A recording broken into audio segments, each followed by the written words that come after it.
Welcome to Bits of Signum, a podcast that dives into the intersection of gaming, AI, and Web3. In each episode, we host titans of innovation and thought leadership, and we cover the many new online economies and technologies that are bubbling up in the metaverse. The conversations explore new business models with the leaders who are shaping the future. I'm your host and founder of Signum Growth, Angela Dalton. And I'm your co-host and Web3 analyst at Signum Growth, Evan Castelli.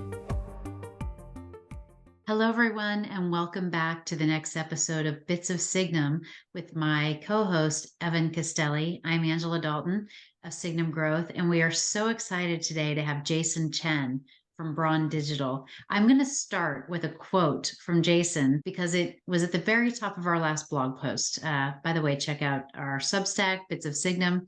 So here's Jason's quote. So we actually created our assets for a lot of our shows with the Unreal Engine and the purpose and knowledge ahead of time that it was going to be in a game and a film. This is Jason discussing the Gossamer 3D space on UEFN, Epic's creative platform, that we have been talking about a lot at Signum, and the idea that they launched a 3D space a full year ahead of a movie launching. This I haven't seen before. I don't think many people have seen this before. Is this the first time, Jason? Give us some color on this.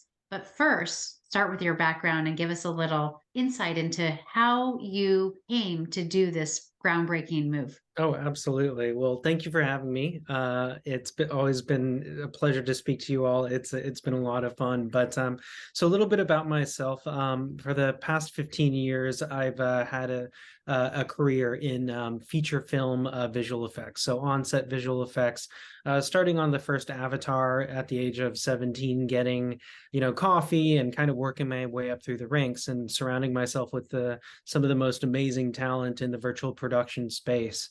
I had spent about 4 years on that project, and to be quite honest, that was my film education, and what a treat it was. It was virtual production when it was not an everyday term. It was, this was, almost back in 2005, all the way through till 2010. So it was quite the journey. I got to learn a lot, got to be involved in and surrounded by such amazing talent. And that kind of sparked me off into a trajectory where I worked on other virtual production projects like Real Steel, then went into realms of Star Trek and Star Wars land, and then stint at Industrial Light and Magic for about 4 movies, and then continued on to work on about 7 Marvel films and a lot more in between those. But speckled throughout that time, I also had the opportunity to work on some amazing AAA games, Resident Evil, Tomb Raider, and a fun little fact, my first job ever was testing games for Sony PlayStation of America up in Foster City. So I'm a gamer at heart, but I love movies. I love linear content from TV to film, and I think that it's a really, really exciting future that we're looking at as we continue forward in this merging of gaming and linear content. So as kind of time went through, I've been spending a lot of the time. I'm coming up on my 3rd year over at BRON Digital. I'd met Aaron and Brenda, who were the president and CEO of BRON. And for those that don't know, that's what BRON actually stands for. It's Brenda and Aaron combined. And they have had a very successful, multiple award-winning shows and TV series, such as Joker, Queen and Slim, Bombshell, and they also did the animated series called The Willoughbys, and that's kind of where our journey began together. I was a VFX supervisor on a show called Those Who Wish Me Dead that BRON had produced, and we started talking about the ever-changing tides in using technology to help speed up traditional animation workflows, because they do, animate traditional feature film animation. There's a long kind of production timeline for a lot of those, and we're trying to figure out ways to push out new techniques and streamline the workflows. So what had happened is I'd been in the game space, but also in the feature film space for a long time, and the use of game engine technology has always been very intriguing to me, even back when, I did, we helped Fox, 20th Century Fox at the time, help create visual effects extensions for the Maze Runner feature film. And that was, I think it was back in, don't quote me on this, but I think it was around 2014. But at that point, we had used a variety we were trying to figure out how to speed up a visual effects process. And we actually used Crytek at my own company that I had at the time. We did use CryEngine, and sadly they're no longer around anymore, but it was a first real foray into real-time technology and what it can actually do. Kind of fast forward to now, we're at this point where real-time technology is kind of caught up with to the visual fidelity that we can get in traditional VFX. And that's where this whole adventure started. I had proposed to kind of come into a traditional animation workflow, take all the best bits of live action production, visual effects, animation, gaming, and AR, VR technology, take all those good bits and put them together in one cohesive manner, so that we can come up with a universal modular pipeline that we knew that we wanted to hit linear content, but also interactive gaming. And the real cherry on the top was now having UEFN as a tool. And that was kind of it. We started off knowing that we wanted to create a linear series and feature film with gaming in the background. And yeah, that's kind of where we are right now. Really struck me with Gossamer is you've got some great talent in terms of actors, actresses, producers. What are they saying about this? What is, can you give us a little insight Sure. off the record in terms of what they're thinking? And we put a little wager in our blog post when we talked about this. We were so excited about it. We said, we are betting that these players in the game a year in advance of the movie might actually influence the creativity in the movie and the plot, not the other way around. And so I'd love to hear any insight into concerns that this talent might have, or how are they thinking about it? Well, the one thing to think about is that, with any kind of linear content, whether it's feature film or television, there's always a process that, you have your traditional shoot days that you get everything, and then you do your edit, you do your assembly. And then we're all familiar with the term. We have reshoots to fill the gaps in where editorial, when you're in the edit room and you're just missing that certain element to add to the story just to make it that much better. Reshoots are not a foreign prospect to us. It is actually very exciting, because the way that I look at this new future, not just Gossamer specifically, but a new future of transmedia and multimedia, really honing in and defining what that is that one of the most valuable things about the gaming industry is the user interaction and user feedback. Marketing campaigns for games start almost at day one. There's hype that goes around. There's huge marketing efforts to try and build a community, build a fan base, and lead up to that point and where you have a launch. And how we're thinking about it is, thinking about how we can get the word out there with a, relatively unknown IP, a brand new IP, and how to start building that community sooner rather than later, so that those earlier adopters of the franchise, of the actual IP, almost get an award at the end. They get to feel like they're a participant. They get to feel like they've had some say and they've been on a journey with us. And I think that is the one thing that is so exciting about the future of multimedia and linear content, but also games, is that the user participation is so important in this day and age. I mean, with the spike in user generated content on not just UEFN, but also in Roblox, and also just in general, even UGC from Instagram, TikTok, everything, people have a voice now. And it's a matter of time. It's only a matter of time before, we see a huge shift in the way that creative is developed. And we're here to embrace that. And because at the end of the day, you are giving to your community, you're giving to the end consumer.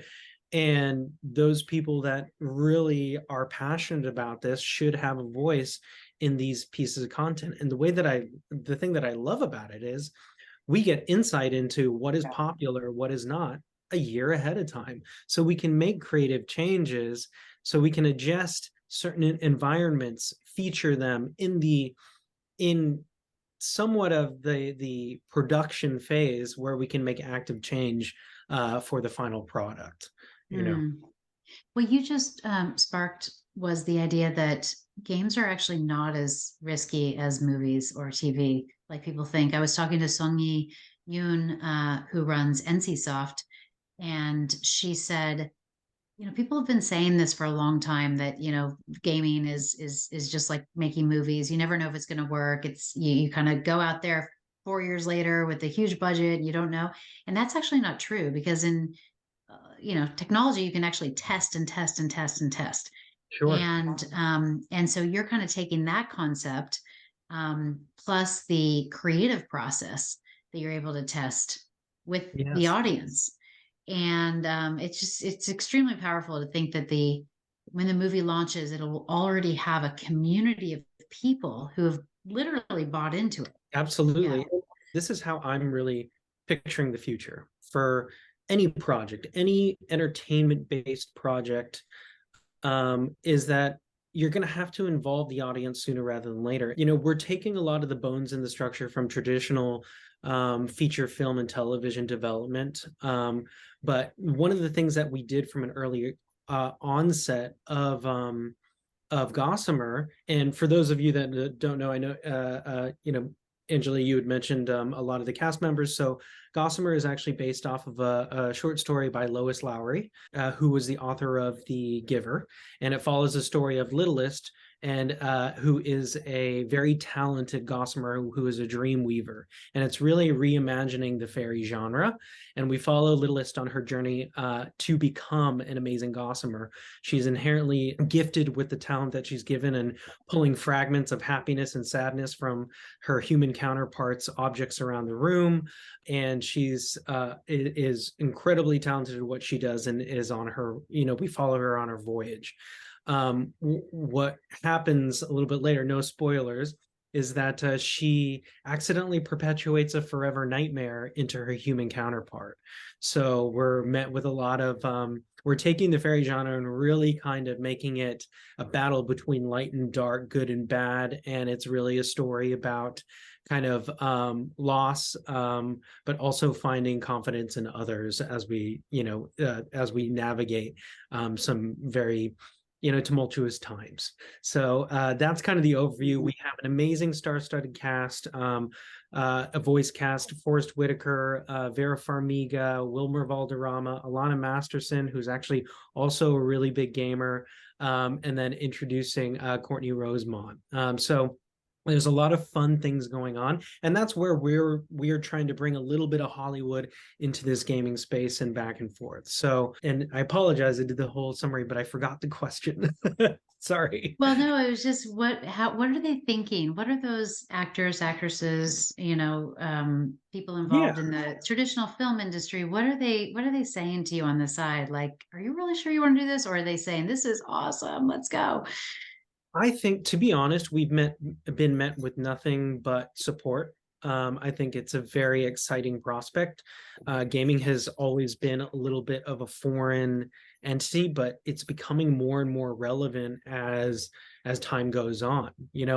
We're coming from a time before the smartphone where you had to have a console to play a game. Now everyone had, whether you like to admit it or not, you have Candy Crush on your phone, or had Candy Crush on your phone at any given time. So everyone is actually inherently a gamer now. So everyone knows how to do those things. And now I think there's a lot more adoption into the gaming space. So we haven't had a lot of battles against gaming or anything like that. It's actually been met with open arms and excitement, because I think even some of our other talent from other shows their kids now are definitely have kids that play Fortnite and that are embedded in the Fortnite world.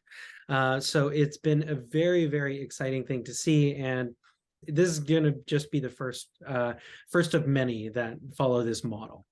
The Roblox platform as a platform for creation was really groundbreaking in this kind of sandbox type game. And we have never been more excited about this genre. And really, this genre is kind of the backdrop to the quote metaverse. I hate to use that word these days, but our view on Roblox, and Roblox has been around for 17 years, as we know, is that yes, players are empowered to create games, and we know that, and we see that in Roblox. But generally, we're on the verge of people being empowered to create spaces for themselves and invite their friends, and people like you empowered to create movies and completely new activity in these creative spaces. I mean, my daughter, who's 11, plays a lot of Roblox, and she does not call herself a gamer. Right. So that is, it's a new demo, it's a new mindset.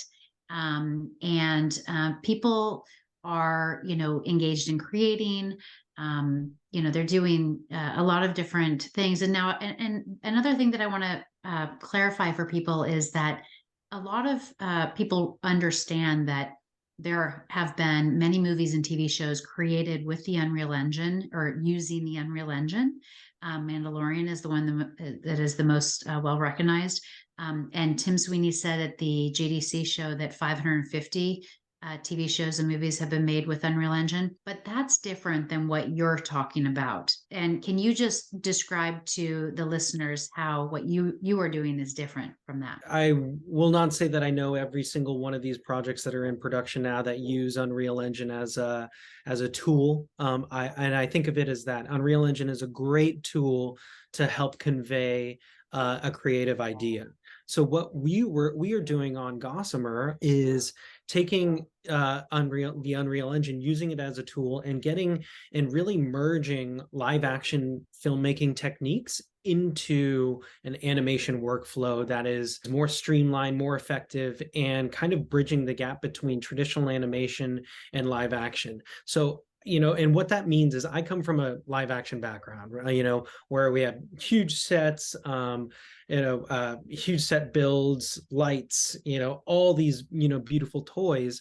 And what actually started all this and the idea was that it was actually at the beginning of the pandemic where we started BRON Digital. And at that time, over 1 million people in Los Angeles alone that worked in the entertainment industry were out of work. So we thought, okay, we're starting this animated process. How do we involve those artisans with years and decades worth of experience and knowledge into the animation space? And Unreal was the key. So now we were able to bring in production designer, award-winning production designers. The same DP from Star Wars and Star Trek is actually lighting Gossamer. And we were able to really break down those barriers between visual effects and live action, where it was very much a smoke and mirror show, and actually have those creatives come in remotely, work hand in hand with our artists, and actually light scenes in the engine in real time and walk away with cinema grade lighting at a quarter of the time. And it was absolutely mind-blowing. And that's the way it really needs to be. It felt so, sitting in those rooms and sitting in those, virtual rooms, it was, and not to discount any of the hardships that happened during the pandemic, but it wasn't a bad way to spend, time inside. Watching people from literally Dan, our cinematographer was in Hawaii, and he was in a lighting session with our lead lighter in Vancouver, with supervising lighting artists that were remoting in from New Zealand, and I was in LA. So it was an amazing process that we were fortunate to be on the forefront of doing at that level, I'd like to say. So, and that's where I feel like Unreal Engine as a tool for entertainment creation. It doesn't matter if it's for virtual LED walls or if it's for 100% animation. I think it's a great tool either way. If you use it for previs, if you use it for game design, if you use it for animated shows or live action, it helps you get to an end result quicker than you traditionally would, you know. That makes sense. And Roblox has been around, like we said, for 17 years. And even Epic's creator platform has been around since 2018. I think what's exciting about this new, this version, UEFN, that was announced at GDC, is that it does incorporate Unreal Engine 5, which, as you said, includes nanite and lumen technology, which is effectively boiling it all down, cinematic quality, right? The lighting, the kind of the same quality that you would expect in in all of the roles that you've had. Yeah, absolutely. And that's the one thing I will say is that, look, yes, UEFN is a beta program right now. There's a long way to go to get to full functionality with as we do with the larger Unreal 5 platform, but the future is very bright. Like if they're using UEFN and using Unreal 5 as a base level, we're only at the beginning. We're only 2-3 months into this? It's crazy. Yeah. Imagine where we're going to be in a year and all the advancements and all these different things that are happening with the launch of Fab and really creating a central hub for creators to not have to learn 3D software packages or spend hundreds of dollars on outside packages where Epic is allowing people to use it for free. Like it's a great time, and that's why I always stood by not only the tool set that Epic has provided in Unreal, but the ethos behind the company. On the note of Unreal Engine and UEFN kind of bringing the tools of Unreal Engine to everyone, my dad is a prop master for a bunch of different TV commercials or even plays sometimes a few movies. And all he does is physical. And sometimes he'll make a prop for someone like a big fake dog, and then they'll do some visual effects overlays on top of that.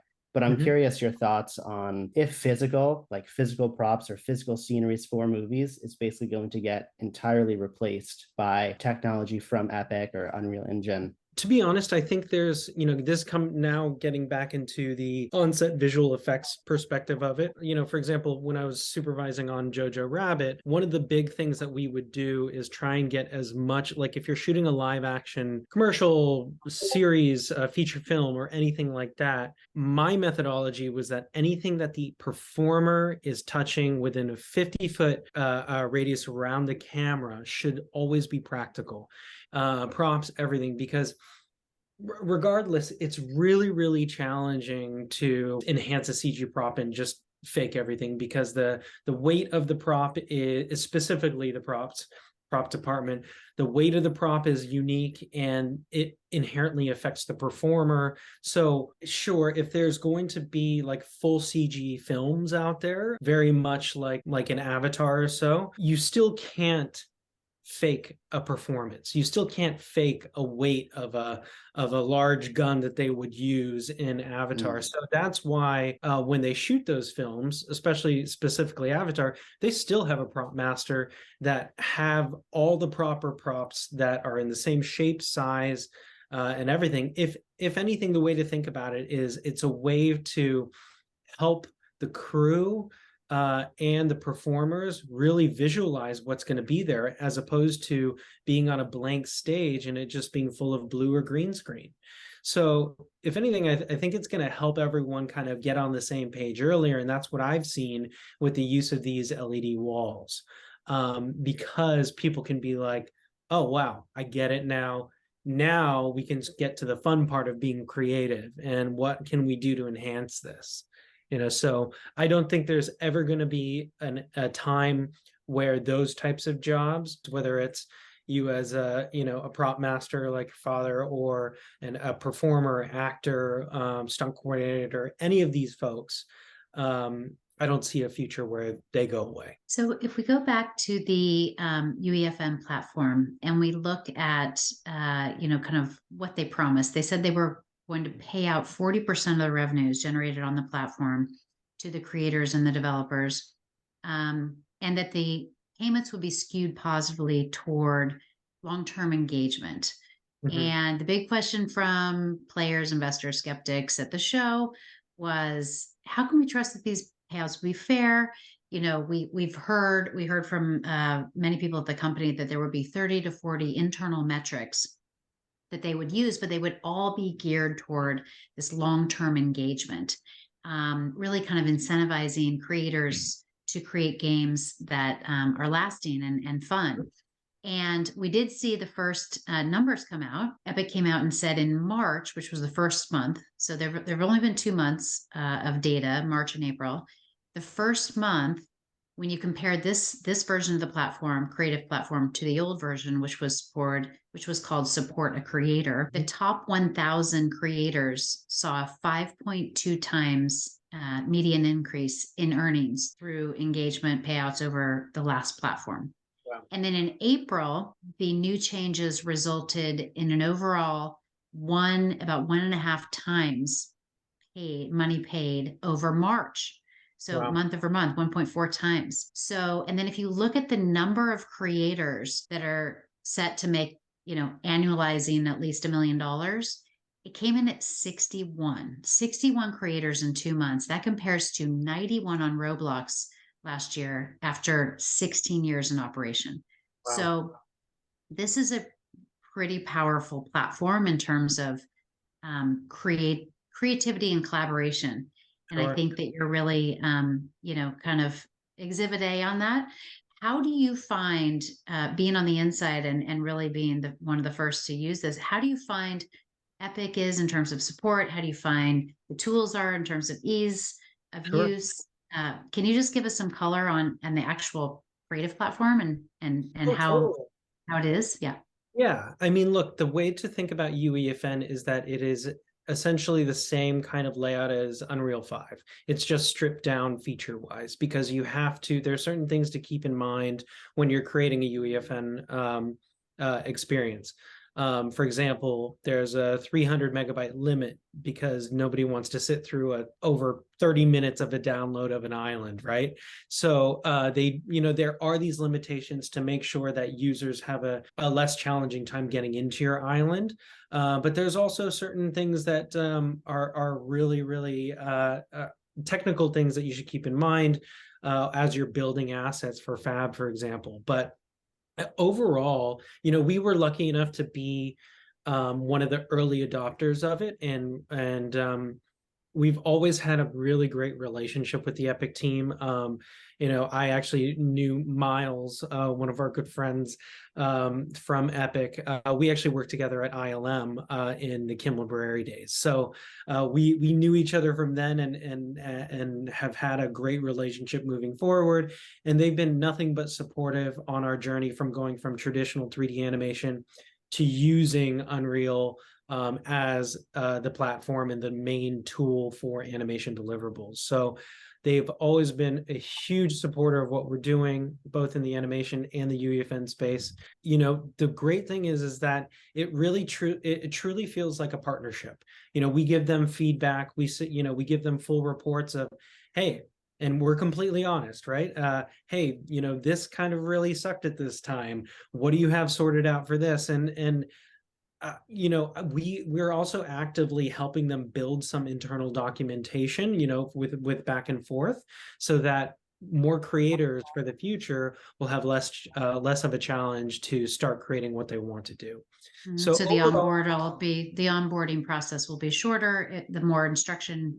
Exactly. And I think that's a great goal to have because creators in general, they want to get in and they want to just start creating. And that's the beauty of it.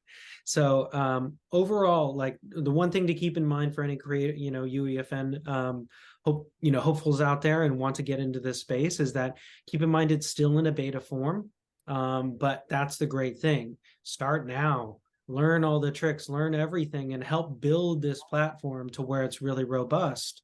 When they finally go to launch, I'm not sure when it is, but hopefully it's a year's time or so. They've been very hush-hush on that. But one thing is for sure is that the feedback loop that we do get from Epic is consistent. It's always, they always take in all the feedback that we do give them, and we do see results pretty quickly. So it's definitely a high priority on their end. So in this iterative process, and I'm not sure the extent that the talent being showcased in the shows are being brought into the games as well, or in the UEFN experience, have you had to come up with new sorts of contracts so that the celebrities can go into the Fortnite experience and actually lend their voices or lend their physical appearance in any way? Like, how does that process work with Epic as well? So with Epic, there's not really an issue there, because they're more of the software provider. They have their general terms and conditions as you sign up for the creator platform. It's very straightforward as they have been, especially with their gaming side of things. And I think you can look up all the creator not limitations, but the agreements that are in place online. And to be quite honest, gaming and the contracts that we do have with our voice talent, they're very separate. They're very individual, and they vary from performer to performer. And it's we just kind of treat it as a traditional show with any kind of add-ons as we see fit. I'm really curious, like, if the revenue generated from the Fortnite experience, does that, or would that trickle down to the actors and actresses, or is that like a totally separate contract? Like, they wouldn't really be involved in that? No, that's a good question. And the truth is that each performer have their different contracts and agreements. Can we switch topics to Web3? So Epic and a lot of traditional game publishers haven't really embraced Web3, which is understandable because a lot of gamers haven't embraced Web3. There's a lot of skepticism around, it reminds me a lot of like the early advertising days when advertisers would try to get into games and gamers were like, just get your money grab out of my game. I'm just trying to have fun. Having said that, so just to give you a little bit of our perspective. So in 2016, I was very inspired by Tim Sweeney's presentation that referenced Snow Crash. And then there was, in 2018, I happened to see a billboard, Topshop billboard. Mm-hmm. And I just noticed that the girl on the billboard was wearing an outfit that looked almost identical to the most popular skin for girls in Fortnite at the time, because I had just, for some reason, looked at an article and seen that skin. And I thought, that's weird. Wow. Oh, wait a second. Social capital and identity. In the same way, I want to show off my Gucci bag or like as part of who I am. We're going to want to do that in games, and people are already doing that in games. We've seen it forever, right?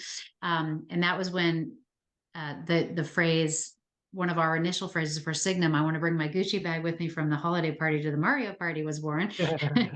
But anyway, so for us, Web3 was always about social capital, identity, and enabling property rights in online spaces, because I am going to care a lot about those things that are around me.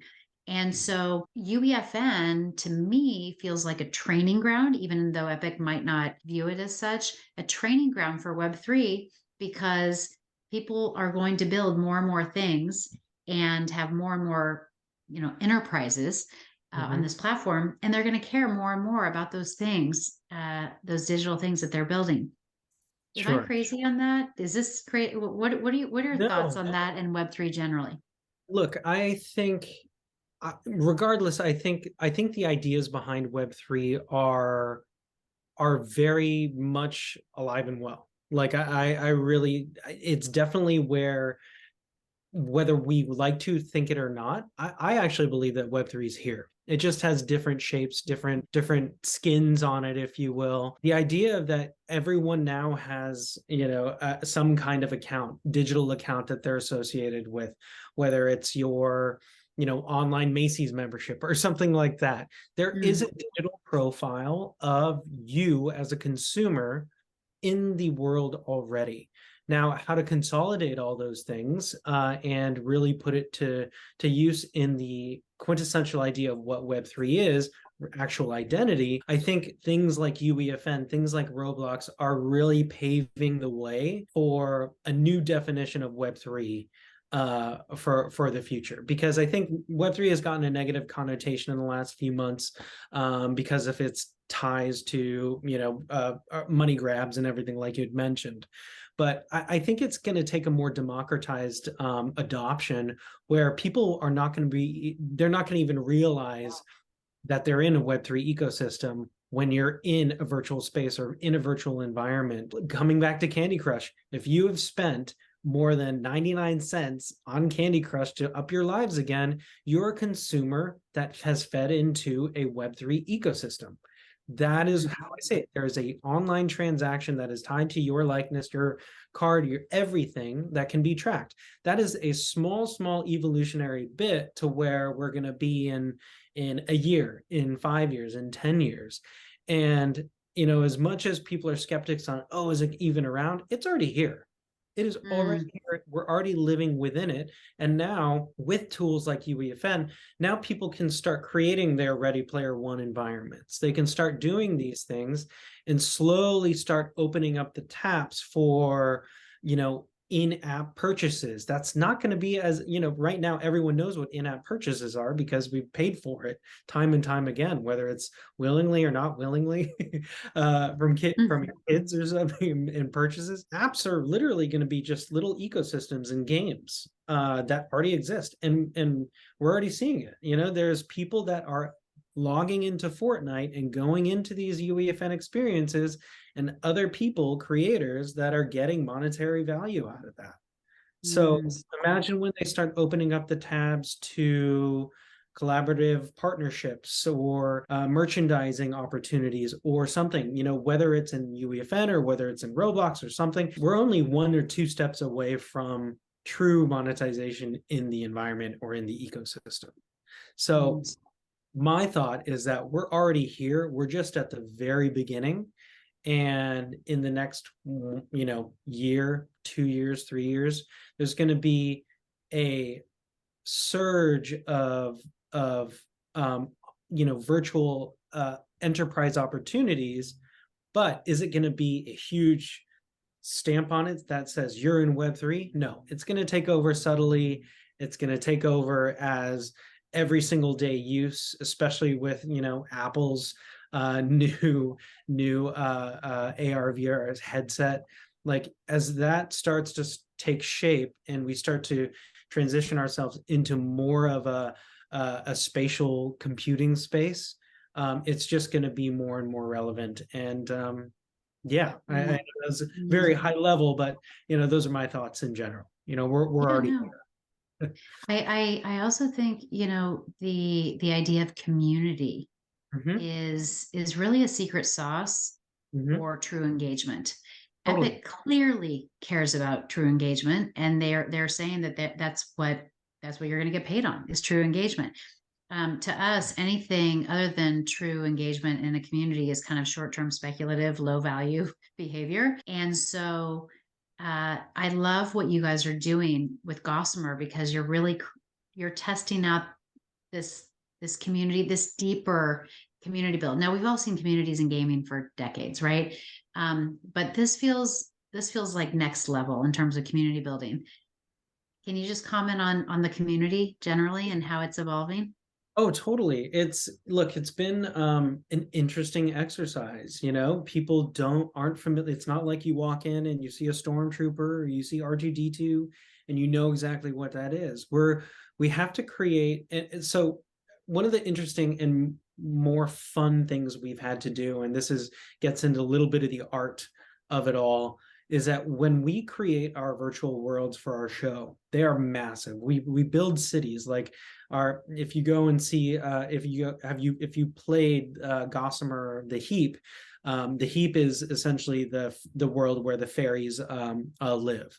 So in our series, that world is actually huge, with 50 to 100 individual streets and buildings and everything, and it has the layout and expansiveness of an actual city. Because we're now taking that idea and putting it into a Fortnite island, we actually had to think really creatively about it and take the Disneyland approach. And what I mean by that is come up with visual optical illusions to to enhance the idea that you're in a bigger scaled environment. So one of our art directors, environment art directors, Patrick Finley, who's had experience in these worlds and has worked on tons of AR and isn't AR experiences and VR experiences. You know, we really took a look at the landscape and said, okay, pick out our landmarks. You know, and using Disneyland as an example, pick out your Magic Castle, pick out the Matterhorn, make those the staples of your environment, and then build the world in the same aesthetic around it so that your audience feels as if they're there. You know, everyone knows that when you walk into Disneyland, that's not a real size of a castle, but you get the idea and the perspective that you have when you're standing in front of it, and they scaled it smaller and smaller as it kind of crept up. You know, that's an optical illusion. And I think, you know, as we start to think about new Fortnite experiences moving forward, it's going to be a really fun challenge to kind of create that same community and make sure that the community feels as if they're in the show, so that you can go back and forth from the show to the experience and find new things. Because how we're looking at things and what it's kind of sparked inspiration for us to do is now create dueling timelines that don't give anything away, from linear content storytelling to UEFN storytelling. What stories can we tell back and forth and reward the viewer, but also reward the player, so that they're equally going back and forth and just elongating the escapism of why we engage with media. You know, so you know, coming back and summarizing kind of, you know, that whole arena is that user engagement is going to be so huge, and the communities are going to have such a loud voice, and they do right now, because what we can now see through a platform like UEFN is that once we build these environments, you can now track and see, hey, where are people actually hanging out and spending time now? We can take that data now and within our production schedule, go back and be like, hey, let's swap out this environment for the front of the library where everyone seems to be congregating. Like, pay off those user, you know, user selected, user voted in areas that are popular, so that now people can see it in its full resolution feature film glory. You know, those are subtle things that I think we can do as creators to really really kind of gift visually to our early adopters of the IP. You know, love it. So it's almost like the actual gameplay and where people like to be informs what the show is. It's like making sure that people will enjoy it. Absolutely. Absolutely. Because why wouldn't you, right? You know, there are certain areas that we know that in our homes that, oh, that corner is just kind of, we never use that, right? So it's like kind of tracking that. And how do people, or how have you guys like managed to get people into the Gossamer world? Because it's a whole new IP. I mean, UEFN is still very new, even though Fortnite is still so large. But yeah, how do you bring people into the game? Well, so we've had like, this is where we also kind of are merging our experience in you know, our Hollywood experience, but also you know, as we start to delve deeper into the gaming space, really relying on a lot of in-industry marketing professionals. So of course, we're going to go through our traditional marketing efforts like socials and posting Instagram and getting celebrity endorsements and all the traditional things, but now having, you know, maybe, and it's spoiler on its way, but we will have events like one of our performers playing through the island and live streaming to Twitch and getting the word out there slowly. But it's no longer, the great thing is that the marketing efforts are no longer condensed into like a 6-week period, like much like they are for television or feature films. We can now expand that out over a span of a year and really start building slowly but surely, engage people, reach out and listen to the community members that are the most vocal and love the world, ask them to live stream. Like you'll notice on our Gossamer Instagram page, we've highlighted a lot of those people that really took the time and recorded a video of them going through the whole Gossamer experience. and we reposted that and gave them a shout out because they should be, we're so thankful that they spent their time, their valuable player time, in our experience and said nice things. So that's the one way that we're kind of trying to make sure that we have a cyclical relationship with our community. And I think those small efforts will go a long way when you stretch it out in about a year's time. Jason, thank you so much for coming. We're coming up on time, and I definitely don't want to go over time because I want you to come back, because we're going to have to talk to you through this whole process. You're a true innovator. BRON Digital is a true innovator, and this is just very exciting. So thank you so much for joining us. Of course, and I'm only the talking head. It's the hundreds of people around the globe in New Zealand, Vancouver, Los Angeles that really put all this stuff together. And that have also, we trust each other implicitly on how to push things forward. So the true innovators are all around the globe and really believe in this cohesive vision. So hats off to them. Thank you so much, Evan. It was so great to speak to Jason for our 12th podcast together. In reflecting on the show after, I thought his comments on Web3 were really interesting. It was really a demonstration to me of the general approachability of the term Web3. So this is very different from the words NFTs and crypto, as we say, that are typically best to be hidden in the background. So when we say Web3, we're referring to something that is more like, what the Polkadot founder Gavin Wood, his original description of the term, which he coined actually, which is a truly decentralized and more democratic version of the internet, not dominated by a few players like Microsoft, Google, Amazon. So we heard Jason respond that Web3 is already here, and he believes deeply in Web3, and he described that activity as more akin to kind of financial transactions in online sandbox worlds. So in a way, I thought that was really great because it's not the way we define Web3, but it is very early. And it also, it allows the general public to enter the quote Web3 world a little more fearlessly, which will ultimately lead to more education and a deeper understanding of this idea that there is going to be a better version of the internet, which might be currently under construction. Mm-hmm. Yeah, I think that idea that Web3 is already happening in these creator spaces is super compelling. Another thing he talked about that I thought was equally compelling about UEFN was just the idea that they can kind of study how people are interacting with each other in the game, how they're playing the game in the Gossamer experience, and then take those insights and actually use them in the show to kind of curate an experience that they know that the fans and the players might actually enjoy. So yeah, I think those are just two super interesting points. Okay, so until next time, Evan, thank you so much for being a great co-host. And I'm Angela Dalton, and we will see you the next time on Bits of Signum podcast.